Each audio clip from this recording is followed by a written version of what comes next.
Sherry, your mic's off, darling. Thank you. Good day and welcome to my space. I'm Sherry Pluskota and welcome Donna, my co-host. Thank you. Glad to be here. You bet. And Elaine, I see you're in the audience. If you'd like to join the panel, just request a microphone at any time. I'm going to kick this off, and we will also be joined by Robert as a co-host here shortly. This week, Heaven gained a legend in poker and an amazing father, son, brother, and friend. John Cernuto, aka Miami John. Although poker was a huge part of John's life, his priorities were laser focused on his family and friends, with poker down on the list. My hope for this space is to bring comfort to those feeling this loss through focusing on the great memories and stories of our beloved Miami John. John stood the test of time in the poker world, continuing to win tournaments at age 80. John won 3 WSOP bracelets and 2 circuit rings. He cashed the WSOP 107 times and circuit events 18 times. According to John's Hendon Mob, he had over $6.4 million in earnings, with his best life cash over $259,000 for his first place finish and bracelet win of the 1997 WSOP $2,000 buy-in no limit tournament. Just a side note, John has 673 entries on his Hendon Mob. Incredible. A little glimpse of John's last 2 years in poker. In 2023, at age 79, he cashed 55 times. 8 first place finishes, 8 second place finishes, and 8 third place finishes, or in other words, 24 of the 55 cashes were top 3 finishes. And by the way, that number of 55 includes 5 WSOP cashes. Wow.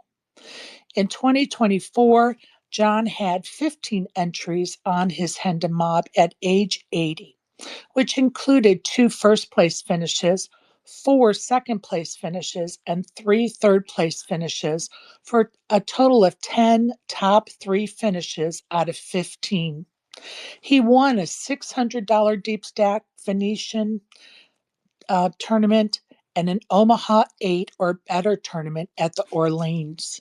John was very close to winning his 4th bracelet in 2024 when he placed 3rd in the WSOP 1500 8-game mix 6-handed event. He cashed in 6 WSOP events in 2024. As a side note, he was battling cancer in 2024. John penned a book along with Alan Schoonmaker titled Make Better Poker Tournament Deals. John is at the top of the heap of number of cashes all time with 597 cashes. This accomplishment led to his GPI award. The list of John's poker accomplishments go on and on, thousands of stories over 60 plus years that are testimony to the many reasons why John should be in the Hall of Fame. I'd like to extend the microphone to Elaine and welcome her as soon as she connects.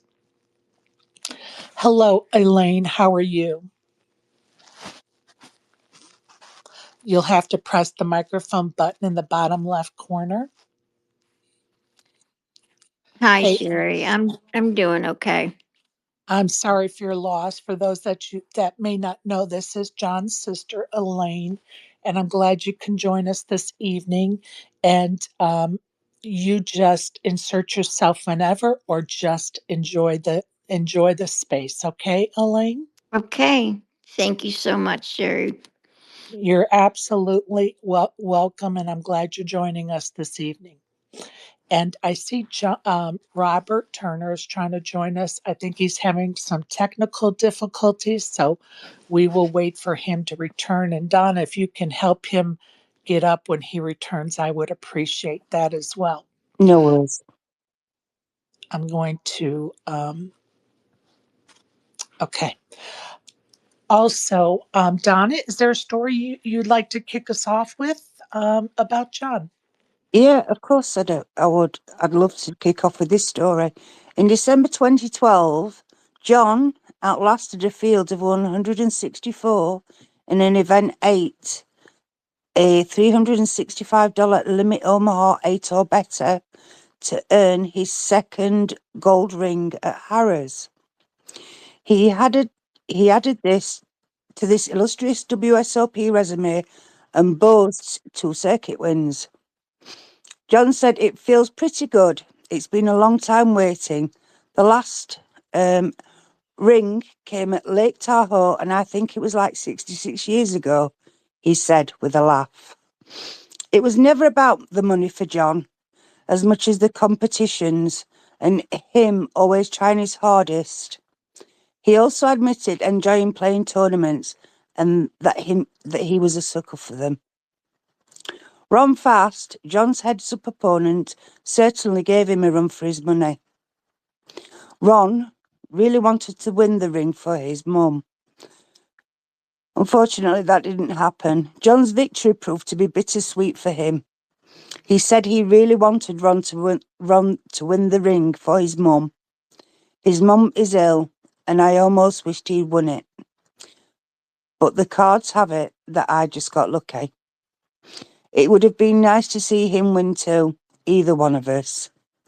Ron's mum has all the reasons in the world to be proud of her son, as he gave it everything he could and could not have been more gracious in the process. That's just one story about John being very, very gracious. So that's my story about John. Well, I'm glad you shared that with us. That is a story I had not heard. So I appreciate that story, Donna. Thank you so much. Robert, if you could click on the microphone button request on the bottom left corner, will be the fastest way to get you up on the panel. I have sent you a request, but I don't know what's going on with technology. So, and we can just bypass all the problems, hopefully, if you just request the microphone in that bottom left corner.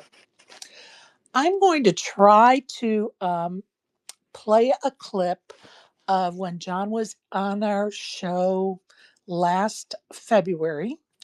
And he talks about my favorite story.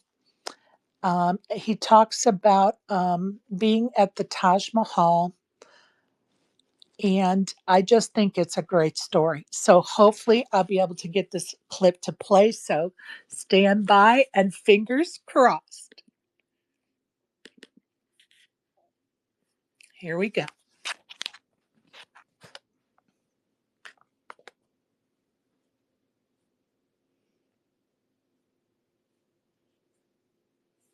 Maybe. We'll come back to that. Hextopian, welcome to the panel.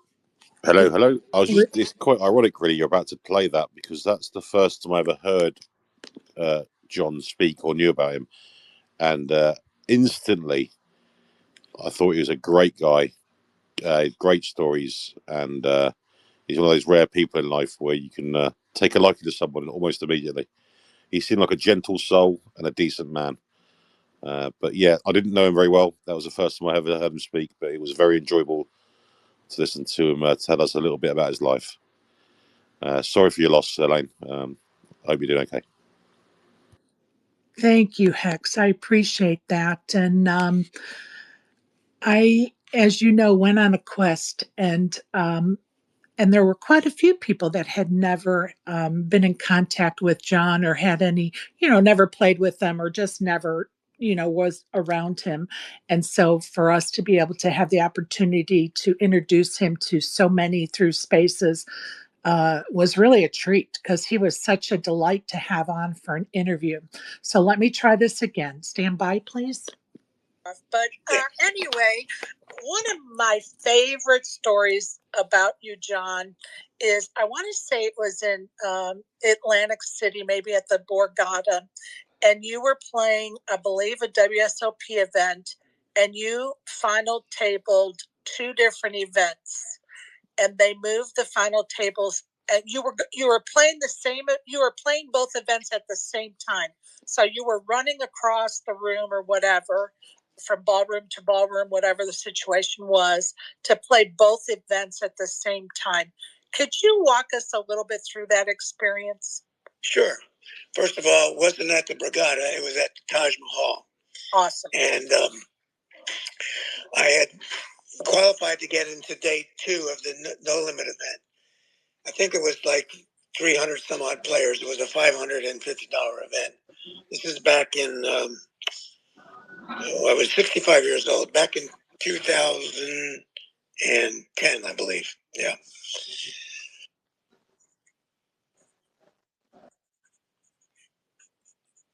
Phone call. So I walk in on day 2, and there's a 7-card stud event starting. Well, I was very much about mixed games back then, as I am now. And they didn't have that many participants. So for the love of the game, I just signed up for that one also. And I only got to play it on my breaks and for dinner. And during the breaks and the dinner, I had this massive chip lead. Like if the average was 15,000, I had 115,000. I don't know where it came from, but I just never lost a pot. I never missed a bet. I jammed up the pots real big, and everything just went my way that day, you know. So towards the end of the night, I'm down to the final table, and I can't even see the stud tournament. But when they got to the final table, they moved the table over next to mine, so I could be like a little Bobby Fischer and jump from table to table when playing different hands at different times. But that didn't last too long, because once you get down to a 4-handed no limit event, you can't move off your table. So I kind of sat there and watched my chips go down and down and down. And finally, and one of the players that in the no limit was actually using it against me. He would take his time because he knew I wanted to get to the other tournament. So it was kind of frustrating. But I got down the heads up in the no limit, and we did a ICM chop, and I was able to win that event. Jump over to the stud tournament, which I was in 5th place, and get another massive rush and win that tournament also. So that was quite a thrill. That was at the Taj Mahal. I love that story. Here you are playing two different types of poker events. You get to the final table of both of them. They move the final table next to the other final table to make your life a little easier. Yeah. And you win both events. That is an amazing story, John. Yeah, I think it's a one of a kind. I don't think too many people. I think some people won 2 tournaments in one day, but not side by side like that. And they were big events. They were $550 events. So, I had my work cut out for me, and all the players were pretty good, and it wasn't easy, but it was quite an accomplishment. And I'm very proud of that. Thank you for bringing that one up. I love that story. Well, I hope that came through nicely. With Twitter Spaces, technology is a little different than if we were in a studio or if we were at a soundstage. So hopefully that came through nicely for everyone to hear. I'd like to welcome Robert Turner. And Robert, if you have a story you'd like to share, please go ahead. Well, I have a lot of stories about Miami, John, but not the type of stories that most of I've known Miami John since he came out to Las Vegas when Ronald Reagan laid him off from being an air traffic controller. And we played around the Stardust Casino for many years. And I'd say that that was one of the heydays of both Miami John and myself back in the early 80s. If you look at Hendon Mob, we were always neck and neck and everything that we did. But one thing I say about him, he was always a gentleman. I never ever seen him get out of line with anything.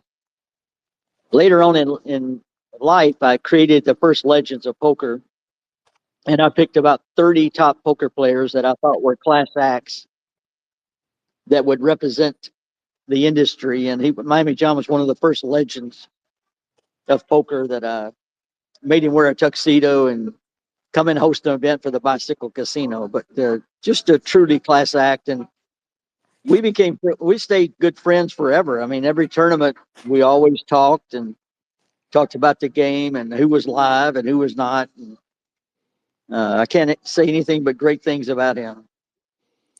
Well, and that's the word on the street. I have not heard one word in the negative about John, and that's a rare thing in the world of poker, as all of us in this room know.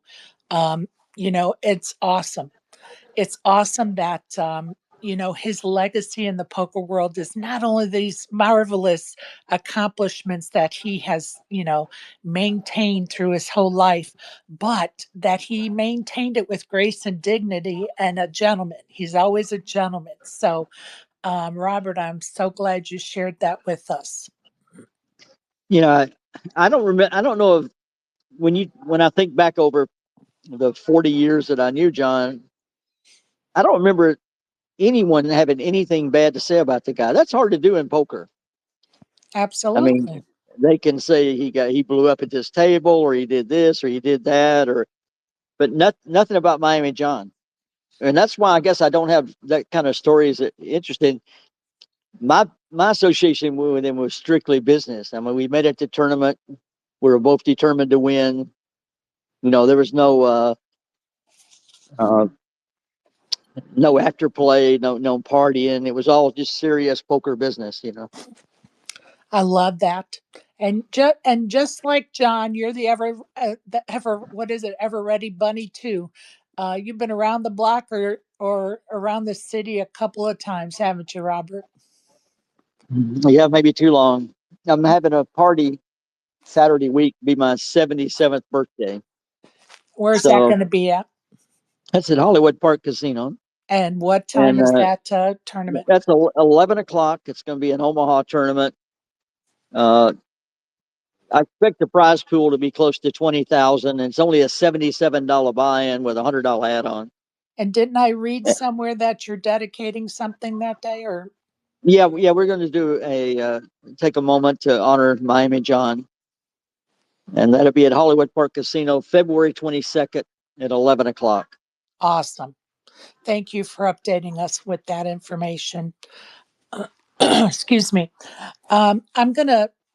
I spoke with Steve Buckner, AKA Cuz, earlier this week, and he's sorry he couldn't join us tonight, but he is en route to Asia to play poker, and he wanted me to share the following story, and I pray I have it right. He was actually in a stopover at an airport when he called me to tell me it. So fingers crossed I have it right and do it justice. Um, Steve headed to, this is many years ago, Steve headed to Turks and Caicos for the WPT Club Med $7,500 tournament. He was there with Jonathan Little, Jennifer Tilley, David Williams, to name a few. After losing, it was decided that a group would charter a plane to Aruba to go play in Helmuth's event, a $680 shootout. At the encouragement of Miami John, Freddie Deeb, and Russ Hamilton, Cuz went along for the ride, so to speak. So he credits Miami John for the $46,000 he won because he went to Aruba. I hope I did that story justice. If not, I'm sorry, Cuz. Love you big time. So I thought that was kind of a fun story to tell. And of course, I was happy to relay that to everybody on Steve's behalf. Barry, if you'd like to come up and tell a story, we would love it. I know that you normally work Friday nights, but just let me know.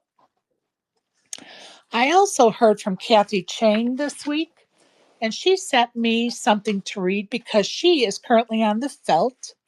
Uh, and she's a good friend of John's. So she did not want to miss the opportunity to say a few words. So here we go.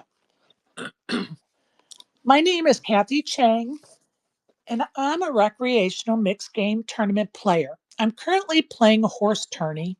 John would want me to focus and play my best. So I asked Sherry to read this on my behalf. Thank you, Sherry, for hosting this tribute. I love the photo of John with his GPI award. I met Miami John several years ago at the Commerce Casino. Over the years, we played many mixed game events together in LA and Vegas. A few years ago, he offered to take me on for mixed game coaching. We spent a lot of time discussing the various games and tournament strategy. We would meet at Starbucks and review hands, answer all my questions, and talk about life. Soon after I began coaching with John, I went on a crazy hot streak. November of 2022, I finished fifth place and John ninth place at the Commerce Horse to Heroes tournament with 350 entries. December, I finished sixth place in the WSOPC Bicycle Casino '08. Then drove to Vegas and won third place in a WPT $600 '08, my largest mixed game cash of $18,000. My goal was to buy a Yamaha Clavinova digital baby grand piano, and this score allowed me to do so. I would send John my piano videos and we would play Name That Tune with his daughter. They enjoyed the songs I played for them. John told me he used to play an accordion. If anyone has video of John playing an accordion, I would love to see that. I started 2023 with four final tables in a row at LAPC. Toe, Presto, John was sixth place, Stud, and Heroes. I went on to have more caches, including the WSOP $1,500 Stud 8. In 2024, I started the year with another four mixed game tables in a week at LAPC. Big O, Omaha Mixed, PLO 8, and '08. That was my first year playing a full schedule with 27 caches and 3 wins.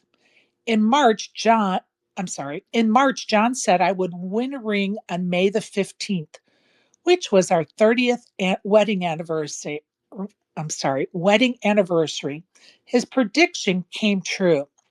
I won my first WSOPC ring in horse and a run good ring in deuce to seven triple draw. Also had a first place win in a WPTO event.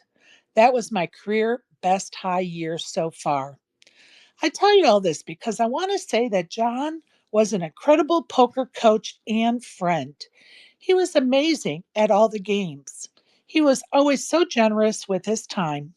I started playing poker not knowing anything about poker or anyone in the poker world. My first result on Hendon Mob was a min cash for $255. I didn't even know what Hendon Mob was back then. I found out that Miami John was the all time leader in caches. I wanted to learn from the best. I told John I wanted to be the woman with the most caches. To date, I have 205 career caches. Many of these were with John. For my birth country of South Korea, I am currently the top woman and number 6 overall in caches. I could not have done all this without John's coaching. I've been coaching and mentoring players new to mixed games to pay it forward and help grow the mixed game community. John gave me a signed copy of his book, Make Better Poker Tournament Deals. This is what he wrote.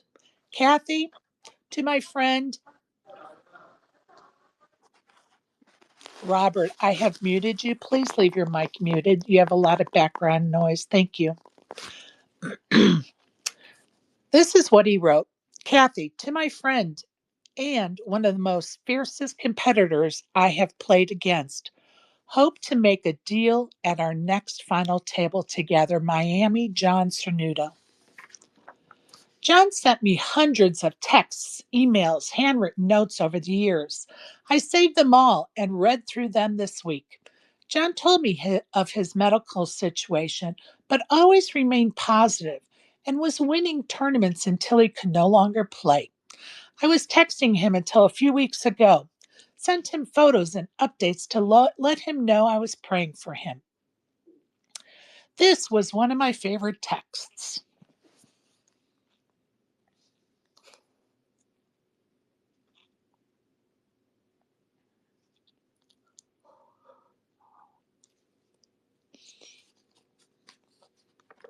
You're my legacy.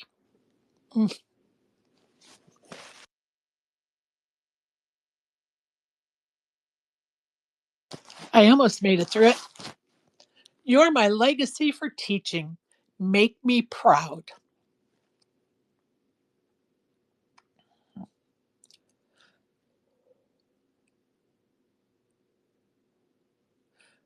I will be playing my tournaments with John's guidance. I will hear him say, throw it away to the marginal holdings.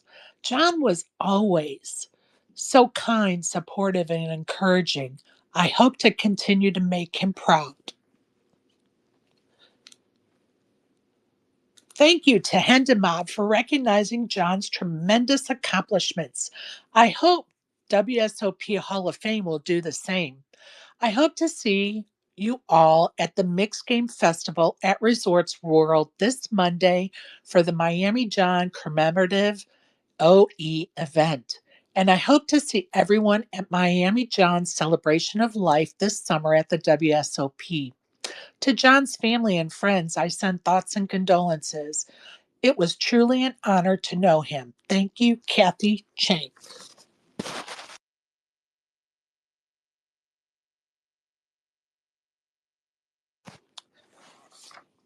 Whew. All right. I made it through it. Made it through it. I also have something from Jan Fisher, who was a long time friend of John's as well. Currently, she's on a ship in the Caribbean islands. I believe they're in the Caribbean right now. And she couldn't be with us this evening, but she sent me something to read on her behalf. I can't remember ever not knowing Miami John. I don't really picture him in an air traffic controller tower, but know that he had that profession for many years. And then they all got laid off. I'm glad that the poker thing worked out so well. I've known him since the 1990s for sure, and he has proven over the decades to be a perfect gentleman and a very kind and considerate person. The world lost a good one. I love you and miss you, John, and I send lots of hugs. Jan Fisher.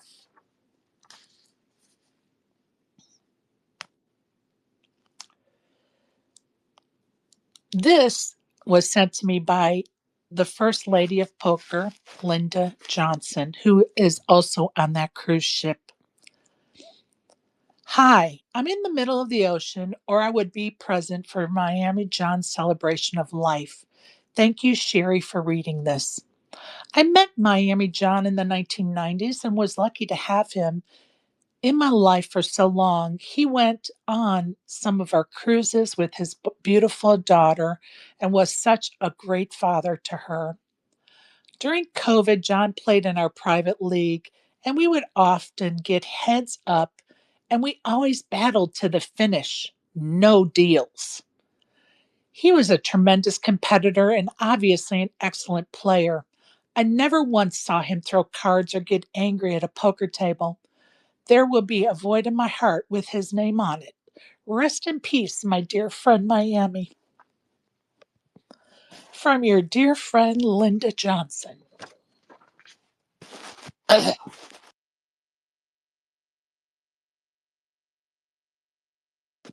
Sorry about that. Just getting a little choked up. Donna, would you have something to add? No, just deepest sympathies to Elaine and everybody else that knew John. When he came on the space, it was a really good space. I really enjoyed it.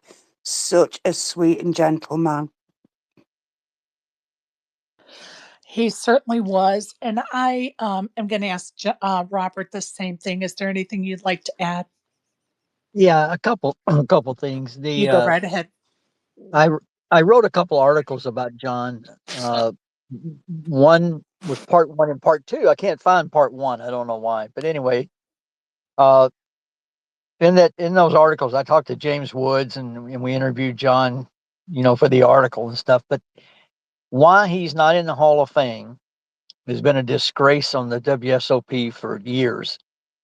If anybody deserved to be in the Hall of Fame of poker, it's Miami John.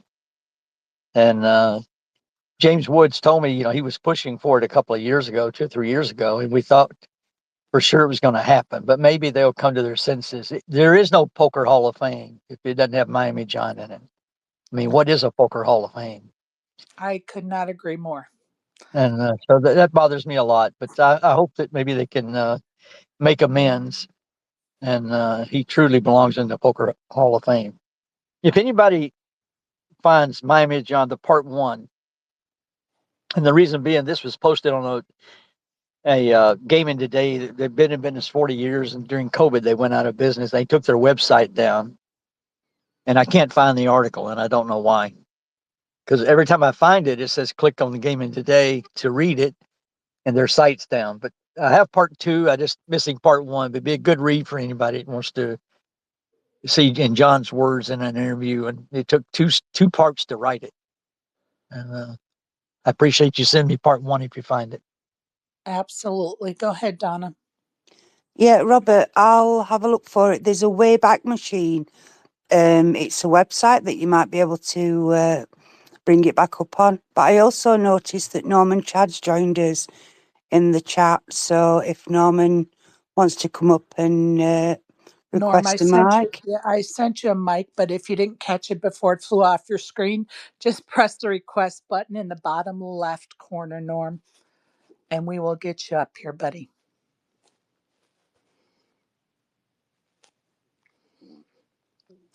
We will be on the lookout, and there is a way. We'll figure it out, Robert. I promise. We'll work on finding that article, and when we do, we'll make sure that we get it out for folks to see.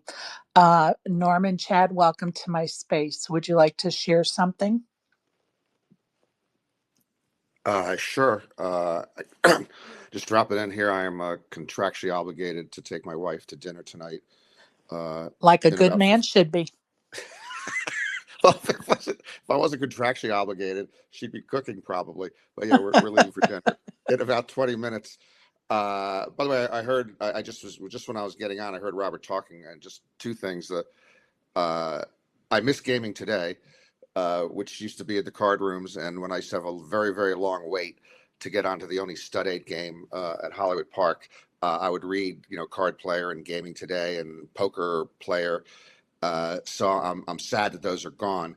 The only reason Robert's article was two parts is because he's so long-winded. He could have handled it in one part on Miami John, but once you get Robert started, it's very hard to get him to stop. So I wish we could find part one of that, because we only have part two of that. I'm sure it's great reading. Robert has some of the greatest stories I've ever heard.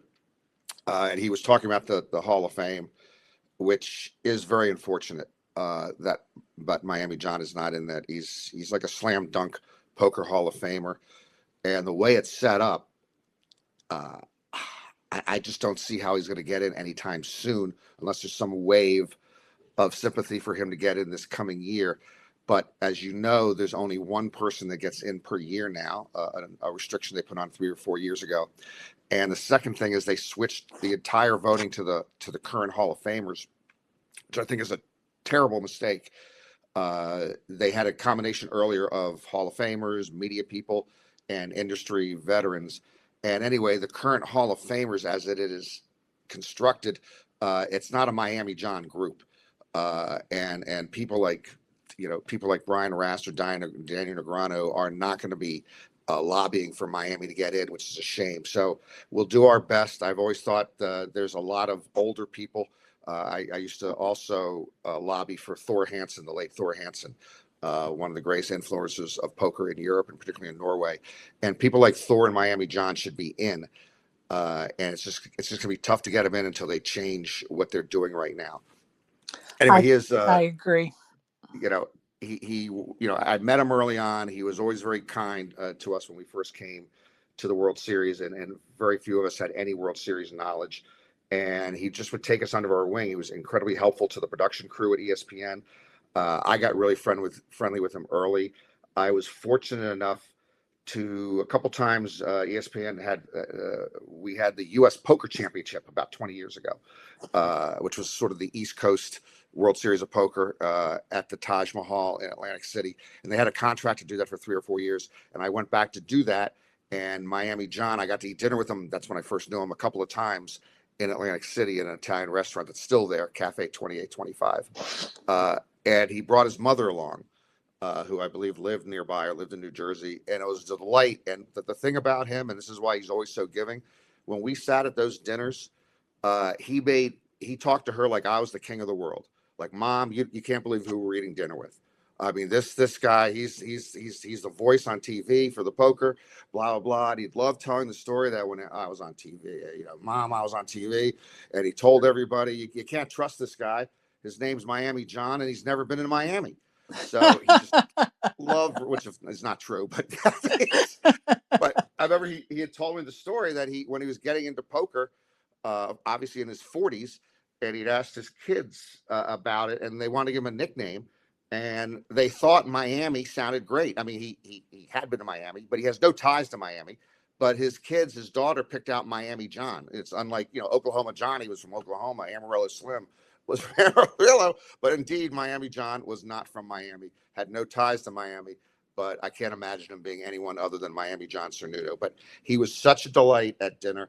And then I got close to him over the years, got to play poker with him online a lot during the pandemic and after the pandemic when he got sick again. And again, he was always so helpful to other players. I'll always tell you that he'll sit down with you and tell you what, when I was playing cash with him a couple times the first time, we were walking away to get a cup of coffee. He says, you play all right, but if you want to make any money, you got to get a lot better. And then he would tell me just basic mistakes I was making. He didn't have to. Right. And he told me basic mistakes. He was right every time. I talked to him during breaks of the tournaments where we got to play at the same table together. Same exact thing. He would go over a hand from like 5 hands earlier. He'd tell me, why'd you do that? I go, I didn't think about the game that much. I just play recreationally. And I said, I don't know. It just seemed like the right thing to do. He says, well, take an extra moment next time and analyze it, and you'll see that this is what you should do. And he'd explain it to me. I go, you're right. You're always right. So it was so great to get close to him. He was one of the first quote unquote poker pros I got close to, and I loved my 20-year relationship with him. And I just missed the heck out of him. I did tell the story on X the other day of when he was having his heart problems. I hadn't seen him for a long time, and to see him again, from across the room, from like 10 or 15 yards away at the Rio, I was so excited. I almost ran into a trot. I walk pretty slowly, so I certainly wasn't trotting. And I got over there, and he's smiling, and I hug him, and I go, God, how are you feeling? How you doing? And he goes, I just had kings cracked, blah, blah, blah. And then I busted when somebody did this. I said, are you kidding me? What is your problem? You got serious heart problems. I'm not asking you about your last table. He had just busted in his defense. But he gives me 2 hands they just busted on. Just, poker players are a different breed, as you know. Absolutely. I miss him terribly already. And I hope we can get him into the Hall of Fame. I hope we can too. And I know you joined us after some of the introductions were made, but I just wanted you, in case you don't know, his sister is in our panel. It's Elaine. So I wanted you to know that's his sister. Oh, okay. Yeah, I don't think I ever met Elaine. Met his daughter many, many times. Elaine, whoever, I don't know if you're his older sister or younger sister, but the family did some pretty good parenting best I can tell. Just seeing how John was built and just the class John had over the course of his career. It's just, he was, again, there was nobody I would rather see a smile from when I walked into a poker room. Thank you so much. This is Elaine. He was a great guy, as you all have been saying, and I appreciate all of that. He loved poker, and he was just a great brother. It's just very, very sad. Indeed, it is. And Elaine, we're not going to hold that microphone to you, so please don't feel obligated. Okay. I know it's a very difficult and tender time right now, so I don't want you to feel like you have to speak to us. And I believe Jade is also a relative. Am I correct, Jade? Yeah, I was his stepdaughter he was basically my dad since I was old enough to have, to realize what a dad was. But it was funny. Norman was saying that, he asked him how he had been after a big health scare. And that was every single time you talked to him. You would try you would try to ask him, how are you doing? What's going on? How's your health? And it was always, oh, I got cracked at this hand, or oh, this happened. Like, I don't know anything about poker really, but he that was just 24/7 the thing that he would be would be focused on, even when he had some serious health problems, and when it was just like that was his main drive in life. And he wanted to keep it positive. Oh yeah. And God bless. Jade, you might, Hi. hi, honey. You might not have been his biological daughter, but he loved you so much as a daughter. And Oh yeah. I know you know that, but Oh yeah. so sending my love to you too, honey. Yeah, it's good to hear you. You too. And of course, here in this poker community, we're very sorry for your losses, ladies, for sure. And I'm sure I speak on behalf of everybody listening. Anything you need, let us know for sure. Norm, did you have anything else you wanted to add? Because I know you're on the Valentine's Day crunch. Yeah, just I loved researching. I had to research him recently in the last week because I wanted to see all his accomplishments. And the way he has incredible respect is the Ari Engel, who's another wonderful guy and a friend of mine, who's one of the better, younger. He's now in his 40s, mixed game players, and eventually Ari is going to surpass Miami. Sure. Easily, because Ari's gonna be, unless Ari decides to quit tomorrow. Right. But if you saw the dynamic, and they often play together, and in fact they played heads up last year at the Mixed Game Festival that Robbie Straczynski puts on. I guess he's renamed Robbie. Isn't Robbie calling it the Miami John? He's going to have one event at all of his festivals from this day forward. It's going to be a $300 Miami John commemorative OE event. And the first one will be Monday at noon at Resorts World.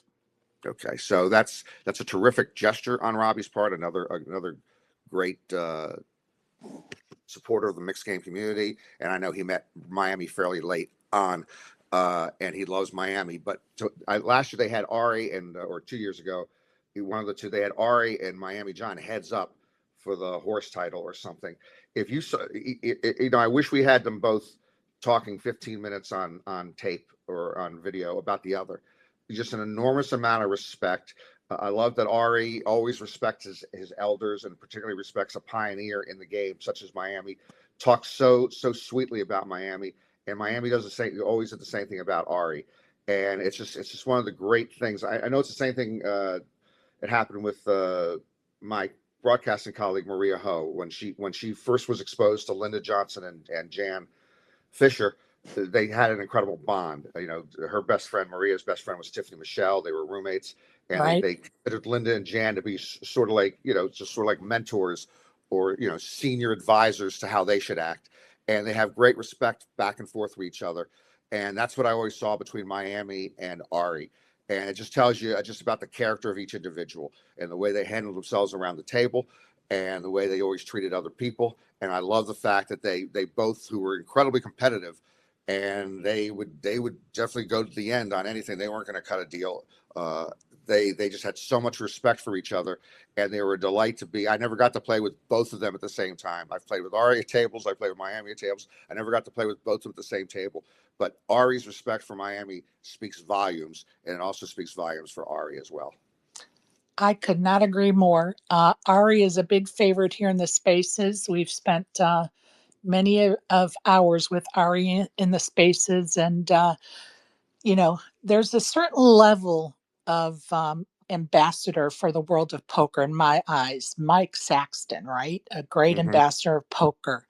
John Cernuto, Ari Engel, Norman Chat, Robert Turner. There's so many ambassadors of poker, and sometimes it takes the young guns, so to speak, a little bit longer to catch on to. You are an ambassador. You're a poker player, but you're also ambassador, and set the example. Don't be the example. No, you're absolutely right. The people like Miami and Ari, Robert Turner here, by the way, when I sit next to him, I've had the pleasure of sitting next to him dozens of times playing poker. And I'm just picking a number out of the thin air. 5 or 10% of all my knowledge of the history of poker comes from sitting next to Robert Turner and listening to Robert tell stories. He tells great stories. But it is important to know, as Miami does, as Ari does, as Robert does, that it's more than the cards. The social aspect of poker and being the right type of person at poker helps grow the game and helps make it a much more enjoyable experience. And those you just mentioned them, they're ambassadors without being called ambassadors. But the Mike Sextons, the Linda Johnsons, the Miamis, the Aries, the Robert Turners, I have just always looked up to them because I understand that aspect that you just don't come in and just play the cards. You come in and you make the game, you make the whole experience better. So sometimes with the younger ones, especially after online was banned, they still come in with their hoodies, with their headsets, with their sunglasses. And I'll sometimes pick up like the left ear headset and go, hello, there's humans around you. Please join us. Well, Miami and Robert and all the rest of them have just been the best you could want to show an example of what you do at the poker table. And with that, let me get out of here. I got to go feed the old battle axe. And hey, Tony, how's it going? Hey, Norm, thank you for allowing me to pop your spaces, Cherry, my friend. Oh, that's right, Cherry. I've turned down spaces literally now dozens of times. I haven't had any interest in them, and you did let me pop the cherry here. You induced me. It was an easy inducement. We should pay tribute for Miami John from here on in. Absolutely. And enjoy your evening. I appreciate you. And I know Elaine and Jade and the family will find comfort in your words as well. So thank you, Norm. Okay. Have a good night, people. Thanks. Thank you. Appreciate you. Barry Levy, go ahead, my friend. Welcome.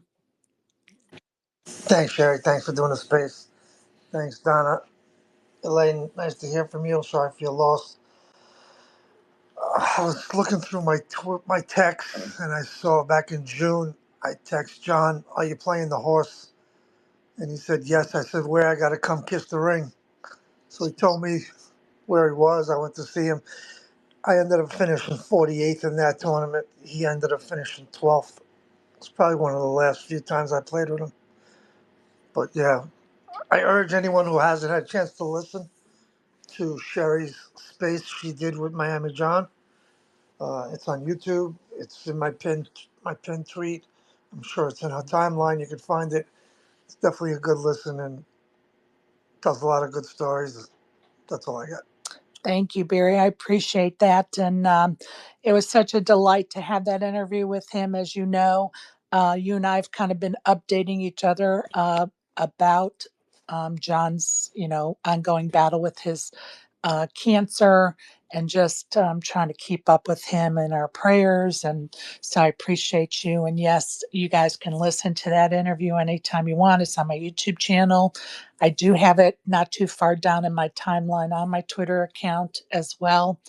It was a lot of fun to get to know him better and to introduce him to some folks that had never had any personal contact with him, like Hex came up a little bit earlier and spoke about it being the first time he got to know John was in that space. So special indeed, as far as I'm concerned. I may be a little bit biased and selfish, but it is what it is. And it was very awesome to get to know him through spaces, and of course, he spent several several hours with us on different occasions. So um, I'm going to go around the horn. If anybody would like to come up and speak, just request the microphone in the bottom left corner, and we'll be happy to give you a microphone to come up and speak. If not, I'm going to wrap this up here in just a couple of minutes. Jade, I appreciate you coming up and speaking with us, and we hold you tightly in our prayers with Elaine and the rest of the family. So, Robert, did you have anything else you wanted to add? No, I think Elaine and his family, and even Norm said the same thing. When I made a statement a while ago, I know it came across strange when I said when Miami John and I meet each other in a tournament, there was nothing like we didn't talk about partying or sports or girls. Everything was just about what hand you lost or who played good and what seat you had, and it was strictly business with him. Always, after maybe the only few people I know that poker was strictly business when it came to tournament time. Well, and I think his success speaks volumes to just what you're saying, because you can't be successful unless you are treating it like a business, in my eyes, anyway. Go ahead, Isaac. Welcome. Hey Sherry, how's it going? How you doing, Good, thank everybody? you. Isaac, I know you're just joining us, so I'm going to let you know, and anyone else that may just be joining us, that Elaine and Jade are in the space, and they're both family members of John's. My deepest condolences, and thanks for coming up and being part of this. Very, very cool. Very, very cool. But again, my deepest condolences. Um, you know, I became aware of Miami John because of Sherry. I'm pretty new to poker, and as much as I know history, seemed interesting that you didn't really find out about Miami John unless you were already like kind of a legend. So I found it interesting how everybody has such a deep admiration for him. And then once I heard him speak and heard the interview, just so cool that I got to hear him discuss his mindset and talk about him playing the game for so long. As I looked up his stats, it blows me away. That's why ever since Sherry's been trying to advocate to get him into the Hall of Fame, I think that that's like a must. I don't know if that's not like the first thing that happens or a trophy's not named after him or something like that. Like something's wrong. That has to happen. But I don't really have much to say. I was looking up some stories, Sherry, to see if there was anybody that I can get like different stories from. But there's been so many outpourings on X of just so many great ones. I kind of felt like they're already out there, Love it. I love it, you know. Isaac. I appreciate your And, kind words. oh yeah, no doubt, no doubt. Like I said, but yeah, thank you very much for being here again and again. No words can sum it up except that they have to honor this man this year. It's not right if it doesn't happen. And Thank you. Thank you, Isaac. we all agree with you, Isaac, for sure.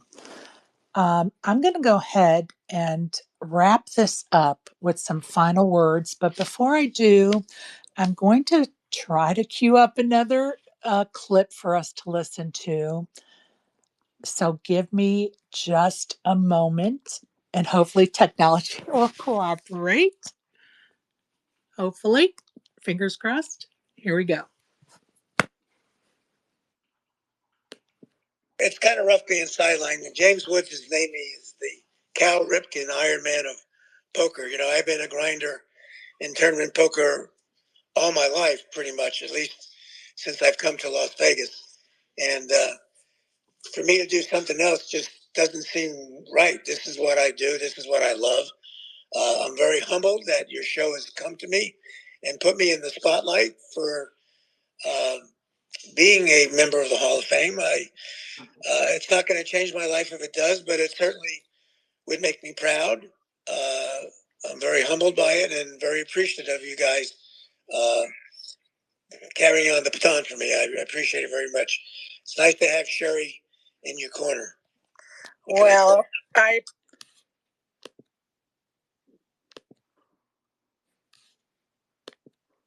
and that actually was not the clip I wanted to play, but I let it play anyway because, I just hit the wrong button. Sorry, folks. Give me a minute. You kind of have to do things through the back door here on Spaces. So let's try this again. It's kind of rough being sidelined. James Woods is. Well, it keeps pulling up the wrong clip. I'm just going to move along and I'm going to finish with some final words and we'll be done, you guys. And I appreciate everybody joining us. Again, to the family, our condolences. Heaven's Final Table just added John to the mix. We can only imagine his old buddies, Stu, Doyle, Amarello, Slim, Chip, and Mike Sexton were probably the first to welcome him with open wings. Hopefully, one of John's goals in life will be met this year, and he will join many of those at that Heaven's Final Table in the Poker Hall of Fame, something long overdue. I would like to close this space with the following quote by Julie Herbert. May there be comfort in knowing that someone so special will never be forgotten. Rest in peace, Miami John, until we meet again. Thank you, everybody, and good night. Thank you.